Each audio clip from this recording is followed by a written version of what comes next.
नमस्कार, जय महाराष्ट्र, जय मराठी। आज मराठी एकीकरण समितीचे घाटकोपरचे स्थानिक पदाधिकारी या ठिकाणी पंतनगर पोलीस ठाण्यामध्ये आले होते आणि आज मी देखील या ठिकाणी उपस्थित आहे। विषय फार गंभीर आहे। तुम्हाला माहिती असेल की 2-4 दिवसापूर्वी या घाटकोपर पंतनगर हद्दीमध्ये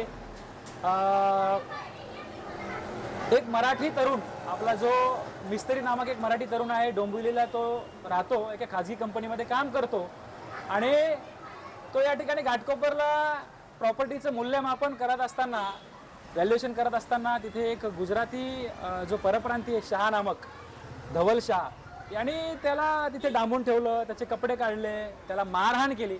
म्हणजे महाराष्ट्रामध्ये सुरू काय असा प्रश्न आम्ही नेहमी माननीय गृहमंत्री देवेंद्र फडणवीस यांना विचारत असतो की आपण विधिमंडळामध्ये म्हणत असता की मराठी माणसाला जर कोणी नख लावला, आवाज उठवला तर मुख्यमंत्री म्हणून, या राज्याचा प्रमुख म्हणून मी मराठी माणसासोबत उभा राहील। परंतु अशा घटना घडत आहेत, तर याला कुठेतरी आळा घातला पाहिजे आणि पोलिसांना सूचना दिल्या पाहिजेत की ज्या ज्या ठिकाणी मराठी माणसावर अत्याचार होईल त्या ठिकाणी कठोर कारवाई झाली पाहिजे, तातडीने त्याला अटक झाली पाहिजे। आज ह्या आरोपीला अटक करण्याची मागणी करून यावरती FIR मध्ये जे गुन्हे नोंद केलेत, खरं तर या FIR मध्ये पोलिसांनी त्यांचं काम केलेलं आहे। 115, 127, 133, 352, 324 असे अनेक कलम लावलेले आहेत।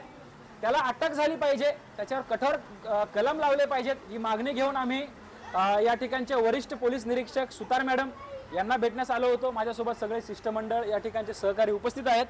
मला खात्री आहे की पोलीस उपायुक्त शिंदे साहेब आणि PI मॅडम, आपल्या सुतार मॅडम ह्या 100% कारवाई करतील। त्या आरोपीला आज रात्री उद्यापर्यंत अटक करतील आणि या महाराष्ट्रामध्ये मराठी माणसाच्या वाटे जर कोणी गेलं तर त्याला मराठी एकीकरण समिती सोडणार नाही।